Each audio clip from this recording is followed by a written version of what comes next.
பேச்சுக்கலையில் தங்கள் வல்லமையை அடையாளப்படுத்தியிருக்கும் பேச்சாளர்கள் அனைவருக்கும் இனிய வணக்கங்கள்.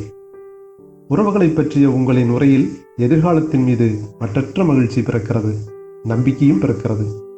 உறவுகள் வேறு, நண்பர்கள் வேறு. ஒவ்வொரு தளத்திலும் அவரவர் தன்மை மிகச்சிறந்தது. உறவுகளும் நண்பர்களும் என்பதில் சிலருக்கு தடுமாற்றமும் இருக்கிறது. பிறகு இந்த போட்டியில் மாணவர்கள் கலந்து கொள்வது மிகவும் சிறப்பான ஒன்று.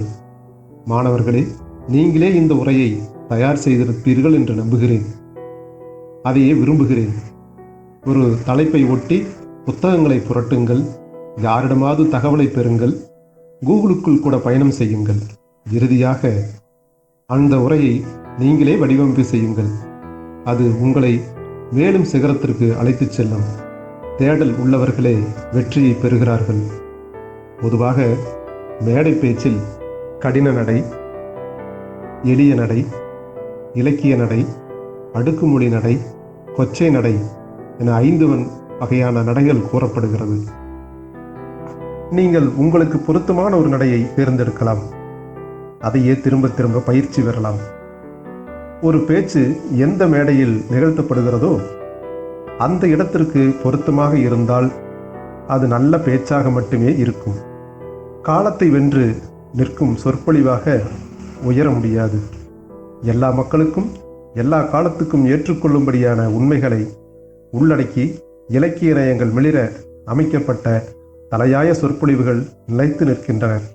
புகழ்பெற்றவர்களின் உரைகளை கேட்டு பார்த்தால் அவர்களின் சிறப்பு தன்மை நமக்கு புரியும்.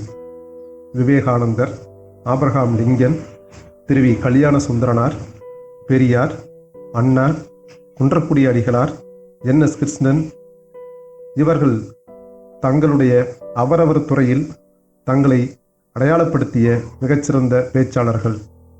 இப்படி பல்வேறு பேச்சாளருடைய உரையை கேட்டு கேட்டு நம்மை வடிவமைத்துக் கொள்வது என்பது மேலும் நம்மை சிறந்த பேச்சாளர்களாக மாற்றும். சிறந்த பேச்சாளர்கள் சிறந்த நாட்டை உருவாக்கும் வல்லமை மிக்கவர்கள். பேச்சால் உலகத்தை சிறந்த வடிவமைக்க முடியும். இந்த உலகத்தை சிறந்த உலகமாக மாற்ற முடியும். வெற்றி பெறுங்கள்.